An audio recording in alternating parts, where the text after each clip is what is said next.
नमस्कार, स्वागत है आपका अपनी क्लासेज में। और आज अपने एक टॉपिक लेकर आए हैं जिसको अपने पहले एग्जाम्पल के अकॉर्डिंग देखते हैं। जैसे there is cow in the field. इसी प्रकार एक और सेंटेंस लिखते हैं, जैसे he is fond of tea. इसी प्रकार एक और सेंटेंस लिखे, जैसे the cat is jumped off the table। तो आप देख रहे होंगे कि क्या पढ़ रहे हैं आज। ऊपर ना तो टॉपिक का नाम लिखा है, लेकिन अपने कुछ एग्जांपल्स के अकॉर्डिंग टॉपिक को निकालने का कोशिश कर रहे हैं। जिस प्रकार there is cow in the field, यानी ये वाला इन, जो काउ एक नाउन है और आगे वाला भी एक नाउन है, द फील्ड, यानी दो नाउन के बीच में एक वर्ड है जो रिलेशन बता रहा है काउ और फील्ड के बीच में, कि काउ कहाँ खड़ी है फील्ड के अंदर। यानी काउ और फील्ड के बीच रिलेशन बता दिया कि काउ कहाँ खड़ी है फील्ड के अंदर। तो इसी प्रकार ही इज फॉन्ड ऑफ टी, इसी प्रकार इस टी का और फॉन्ड का भी रिलेशन बता दिया किसने, इस वर्ड ने। यानी फॉन्ड किस चीज का, टी का। यानी टी और फॉन्ड के बीच में एक वर्ड चाहिए अपने को सेंटेंस को अच्छे वे के अंदर बनाने के लिए, तो वो अपना एक वर्ड लिया ऑफ। इसी प्रकार यानी इन दो के बीच में इसने रिलेशन बता दिया। यहाँ तो ये नाउन था और यहाँ भी ये नाउन है, और यहाँ ये क्या है, यहाँ एडजेक्टिव फॉन्ड ऑफ, यानी फॉन्ड एक एडजेक्टिव होता है, और यहाँ ये क्या है, ये है नाउन। तो इसका मतलब ये एडजेक्टिव और नाउन के बीच में रिलेशन बता रहा है। आगे वाला सेंटेंस है the cat is jumped off the table. यहाँ ओ डबल एफ है, ये क्या कर रहा है, ये जंप्ड और द टेबल के बीच में रिलेशन बता रहा है। ये सी है, केट है, यानी केट। तो जंप्ड ऑफ द टेबल, यानी जंप्ड और टेबल के बीच में रिलेशन बता रहा है। कोई जंप किया है टेबल के ऊपर या टेबल से जंप ऑफ किया है, तो इसका मतलब क्या हुआ, यानी टेबल से जंप ऑफ किया है तो वो इस और टेबल के बीच में रिलेशन बता रहा है कि जंप और टेबल के बीच में क्या रिलेशन हुआ है। तो ये तो क्या है, ये है वर्ब। कैसे पता चला वर्ब है, क्योंकि इसके बाद थर्ड फॉर्म ईडी दे रखी है तो वर्ब होगी। और आगे है टेबल, ये क्या है, नाउन। टेबल क्या किसी का नेम है, तो किसी के नेम को अपने पहले ही पढ़ चुके हैं, नाउन कहते हैं। तो इस प्रकार जो ये वर्ड है ये क्या बता रही है, इन दोनों के बीच में, यानी दोनों तरफ वाले वर्ड्स के बीच में ना, यानी रिलेशन बता रहे हैं। ये वाला वर्ड और ये वाले वर्ड के बीच में क्या रिलेशन है, क्या संबंध है, ये बताया किसने, इस वर्ड ने। और ये वाला वर्ड और ये वाला वर्ड दोनों किस प्रकार संबंधित है, इसको बताया इस वर्ड ने।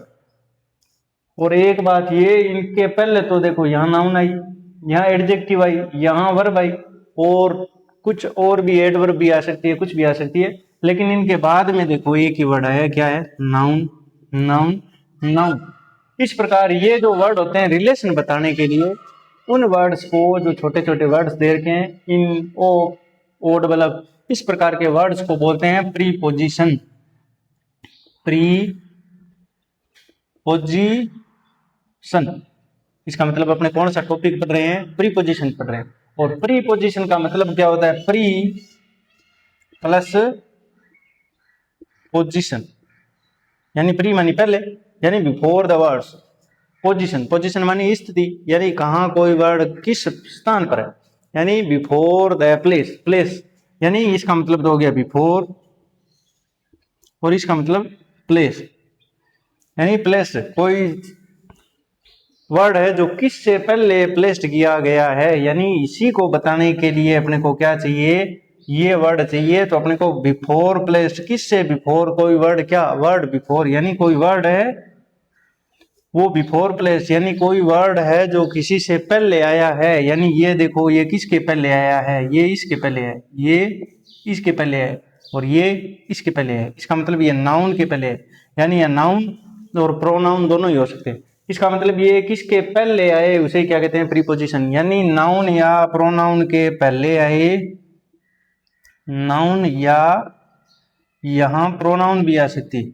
इसके, यानी इसके बाद में जस्ट बाद में क्या आता है, नाउन या प्रोनाउन आती है। तो ये किससे पहले, वर्ड बिफोर प्लेस्ड या प्लेस्ड बिफोर, इस प्रकार भी अपने लिख सकते हैं कि वर्ड जो पहले लिखे जाएं, यानी किससे पहले लिखे जाएं, वर्ड प्लेस्ड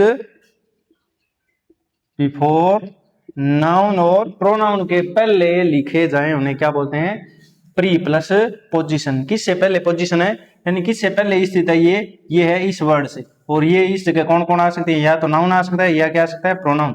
इसका मतलब हमेशा ये गांठ बांध लेनी है कि प्री पोजीशन हमेशा ही किससे पहले आएगा, यानी नाउन या प्रोनाउन। अपने को पूछ रहे बताओ इस सेंटेंस में नाउन कौन सा है, तो अपने सीधा एक तो सीधा ही पकड़ सकते हैं कि ये वर्ड होते हैं जो क्या होते हैं, प्रीपोजिशन होते हैं, और प्रीपोजिशन के बाद हमेशा ही क्या आता है, या तो नाउन आता है या प्रोनाउन। और प्रोनाउन अपने जानते हैं I we you he she it they उनमें से होता है, इनके अलावा थोड़े बहुत और रहते हैं, वो अपने प्रोनाउन के टॉपिक में पढ़ चुके हैं। तो इस प्रकार ये नाउन आते हैं किसके बाद, जस्ट बाद प्रीपोजिशन के बाद।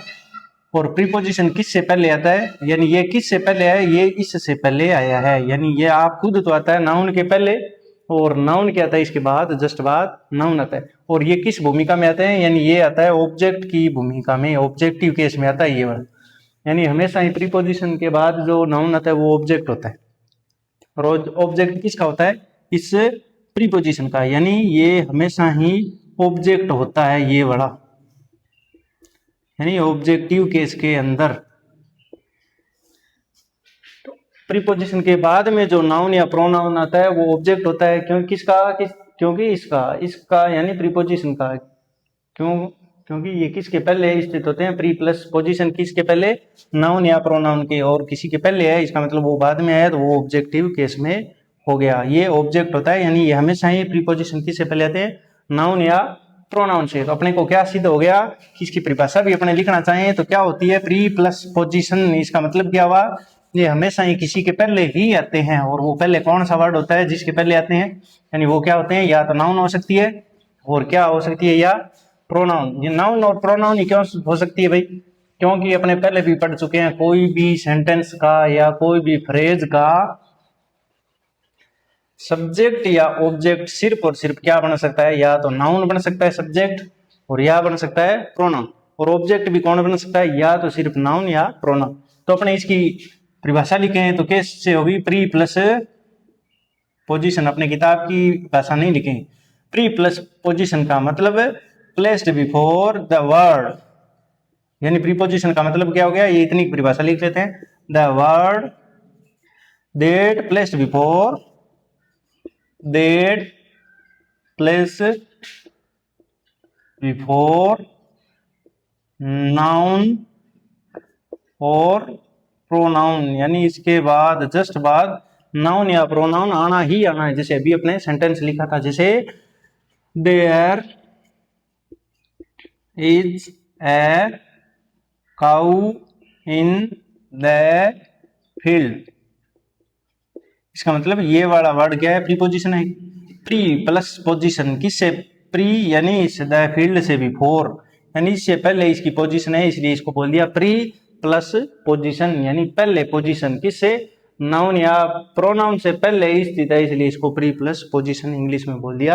यानी बिफोर, प्लेस्ड बिफोर किससे, नाउन या प्रोनाउन के पहले आ गया, इसलिए इसको क्या बोला है, प्रीपोजिशन, यानी ये है प्रीपोजिशन। इसकी क्लासेज होती है, यानी एक तो सिंपल प्रीपोजिशन होते हैं, सिंपल प्रीपोजिशन, ये समझने के लिए बता रहे हैं आपको। ये क्लास 6 से लेकर यानी लगभग चौथी पांचवी से शुरू हो जाता है, और जहां तक आप पढ़ाई इंग्लिश आपके लगती है वहां तक ये इंपॉर्टेंट टॉपिक है प्रीपोजिशन, चाहे 10वीं हो, 9वीं हो, 11वीं हो, 12वीं हो, या आगे कंपटीशन में, तो उसमें भी ये सारा टॉपिक इंपॉर्टेंट है। अपने को ये नहीं लगता, लेकिन अपने देख लेते हैं। सिंपल प्रीपोजिशन जैसे यही होगी, कौन सी, पहले अपने इन लिखी, ऑन लिख दी, ऑफ लिख दी, एक अभी डबल ऑफ वाला लिखा, बिफोर हो गया, ये वाले सारे और भी बहुत है, विद हो गया, टुगेदर, और ये सारे के सारे क्या होते हैं, सिंपल प्रीपोजिशन। सिंपल का मतलब यानी एक या दो वर्ड से, एक लेटर से मिलकर बने अलग। और इसके अलावा होते हैं जो compound preposition, compound preposition. Compound preposition का मतलब, कंपाउंड का मतलब कोई चीज से जुड़कर बने होते हैं उसे कंपाउंड बोलते हैं, यानी एक या एक से अधिक, यानी दो या दो से अधिक चीजों से जुड़कर बने। जैसे ए के साथ बाउट जोड़ दिया, अबाउट, इस प्रकार ये क्या बन गया, अबाउट बन गया, यानी अबाउट हो गया या अबो हो गया। इनके साथ क्या जोड़े, प्रीफिक्स लगाए ए। इसी प्रकार अपने जैसे क्रॉस होता है, क्रॉस, क्रॉस के साथ ये लगा दें तो एक क्या बन गया, क्रॉस। इसी प्रकार जैसे साइड होता है, साइड, इसके साथ अगर बी लगा दें तो ये क्या बन गया, बिसाइड। और विद और इन दोनों साथ जोड़ दें तो क्या बन जाता है, विद इन। विद और इन दोनों अलग अलग है, क्योंकि विद इसमें भी आ सकता है, अलग अलग होते हैं वो तो, अकेले हैं वो तो सिंपल है। अगर इन दोनों को साथ में जोड़ देता हूं क्या बनेगा, तो बन जाएगा विद इन। तो ये कंपाउंड होते हैं, यानी कि सिंपल प्रीपोजिशन तो ये है जो सिंपल सीधे फॉर्म में अपने आते हैं। और इस प्रकार के वर्ड दे रखे हो जैसे about, above, across, with in, beside, इस प्रकार के वर्ड होते हैं जो एक या एक से यानी दो, लगभग दो वर्डों से मिलकर बनते हैं, उन्हें क्या बोलते हैं अपने, कंपाउंड प्रीपोजिशन कहते हैं। नोट विद स्टैंडिंग, जैसे एक प्रीपोजिशन होती है नोट विद स्टैंडिंग, इसमें देखो कितने वर्ड है, नोट विद स्टैंडिंग, यानी दो से अधिक हो गए, तीन वर्डों से मिलकर बना है ये, तीन प्रीपोजिशन या तीन एडवर्ब, कोई कुछ भी हो, नाउन हो, उनसे मिलकर बनी है ये प्रीपोजिशन। इस प्रकार ये कंपाउंड होगी। कंपाउंड क्यों होगी, क्योंकि ये एक, दो या दो से अधिक वर्ड से मिलकर बनी प्रीपोजिशन। इसके अलावा होती है फ्रेजेज होती है, फ्रेज होती है, यानी फ्रेज प्रीपोजिशन, फ्रेजल प्रीपोजिशन। जैसे फ्रेजल प्रीपोजिशन जैसे आस्क फॉर, इसका क्या होता है, अर्थ चेंज हो जाता है। आस्क फॉर का मतलब देखभाल करना कोई चीज, लेकिन वहां आपने तो इसका तो मतलब सीधा सीधा प्रीपोजिशन, यहाँ काऊ के साथ प्रीपोजिशन या सीधी प्रीपोजिशन लगाए तो उसका अर्थ अपने टाइम प्लेस उसके अकॉर्डिंग, मैनर के अकॉर्डिंग अर्थ लेते हैं। लेकिन यहाँ जैसे ये किसी के साथ आती है तो इसका क्या हो जाता है, सेंस चेंज हो जाता है। इसी प्रकार फ्रेज बनाए अपने तो लुक फॉर, सर्च करना कोई चीज के सेंस में होता है इसका अर्थ, ये प्रीपोजिशन होती है। इसी प्रकार पुट अप, टर्नओवर, इस प्रकार के फ्रेजल वर्ब, इन्हें फ्रेजल वर्ब भी बोल देते हैं, यानी जो फ्रेज के रूप में यूज होती है। इन स्पाइट ऑफ, इस प्रकार की वर्ड्स होती है, जैसे इन स्पाइट ऑफ, यानी ये जो प्रीपोजिशन है इन्हें फ्रेज के रूप में यूज किया जाता है। और ये क्या लगती है, 12th क्लास के अंदर अलग से टॉपिक भी दिया जाता है जिसके अंदर यूज की जाती है, कंपटीशन के अंदर भी ज्यादा पूछी जाती है। तो ये तीन प्रकार की, इस प्रकार की क्लासेज में अपने डिवाइड कर सकते हैं।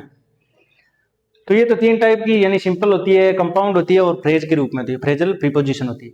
तो ये होती है क्लासेज। और अब आगे की क्लासेज में अपने जैसे देखें, इनको टाइम प्लेस के लिए अलग प्रीपोजिशन होती है, तो वो क्या होते हैं, वो टाइप होते हैं इनके अलग अलग। अगर इनको अलग अलग टाइप से टाइप पढ़े इनके, यानी टाइप्स देखें तो जैसे टाइम के लिए अलग प्रीपोजिशन होती है, प्लेस के लिए अलग होती है, इसी प्रकार मैनर के लिए अलग होती है, इसी प्रकार इंस्ट्रूमेंटल के लिए अलग होती है, एजेंसी के लिए अलग होती है। इस प्रकार के जो वर्ड्स होते हैं वो अलग अलग होते हैं, टाइम के लिए कौन सी है, वो मैनर के लिए कौन सी है, प्लेस के लिए कौन सी है, एजेंसी के लिए कौन सी है, इंस्ट्रूमेंटल के लिए कौन सी है, वो अपने आगे की क्लासेज में देखेंगे। तब तक ये देख लिया आपने कि प्रीपोजिशन कहते से हैं, यानी ये वर्ड होते हैं जो छोटे छोटे, जो नाउन से पहले लगते हैं, हमेशा इनके पहले क्या आती है, नाउन, तभी इनका नाम क्या हुआ, प्री प्लस पोजीशन। किसके पहले पोजीशन, नाउन या प्रोनाउन के पहले पोजीशन हो, यानी बिफोर किससे, नाउन या प्रोनाउन से पहले आए, उसे ही क्या बोलते हैं, प्रीपोजिशन। तो आपसे पूछ ले, बताओ, अगर ऐसा सेंटेंस दे दे और बता दे कि बताओ इसमें नाउन कितने हैं, तो एक तो अपने को सीधा दिख ही रहा है ये वाला।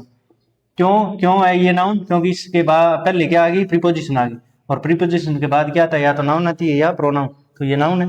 और अपने पहले यहाँ देख ही पा रहे हैं क्योंकि आर्टिकल है, आर्टिकल के बाद भी नाउन ही आता है क्योंकि काऊ किसी का नाम ही है। तो इस प्रकार अपने नाउन बता सकते हैं, प्रोनाउन बता सकते हैं। और ये भी फिक्स हो गया कि प्रीपोजिशन कैसे लग सकती है, कि नाउन के पहले लगती है तो ये प्रीपोजिशन ही हो सकता है, क्योंकि दो वर्ड को जोड़ने के लिए, दो वर्ड्स को जोड़ने के लिए क्या यूज किए जाते हैं, प्रीपोजिशंस को यूज किया जाता है। तो ये प्रीपोजिशंस कितनी होती है, ये क्लोज क्लास ऑफ फैमिली होती है। जो पार्ट्स ऑफ स्पीच देखे थे अपने, उसमें क्लोज क्लास होती है। क्लोज क्यों होती है भाई, close class of parts of speech होती है। क्लोज क्लास कैसे भाई, क्योंकि इनकी संख्या लिमिटेड ही होती है। अपने क्लोज और ओपन दो प्रकार देखे थे, पार्ट्स ऑफ स्पीच देखा था। तो इनमें प्रीपोजिशन एक क्लोज क्लास था। क्लोज क्लास क्यों भाई प्रीपोजिशन, क्योंकि प्रीपोजिशन लिमिटेड ही होती है, 100 150 200 ही होती है। लेकिन अपने पढ़ने में पढ़ते कम है, क्योंकि ये छोटे छोटे वर्ड्स होते हैं, तो ये पढ़ने में से उबाऊ होते हैं, क्लासों में पढ़ाई नहीं जाते, इस कारण इनको अपने छोड़ देते हैं और ये कठिन लगता है। लेकिन अपने आगे की क्लासेज में अच्छे तरीके से पढ़ेंगे और प्रीपोजिशन आपको इसके बाद कभी भी कठिन नहीं लगेगी और अच्छे तरीके से आप समझ पाओगे। तो अच्छे तरीके से करने के लिए हमारे साथ जुड़ना होगा और लाइक शेयर सब्सक्राइब करना होगा। तो लाइक करें, शेयर करें और सब्सक्राइब करें। Thank you.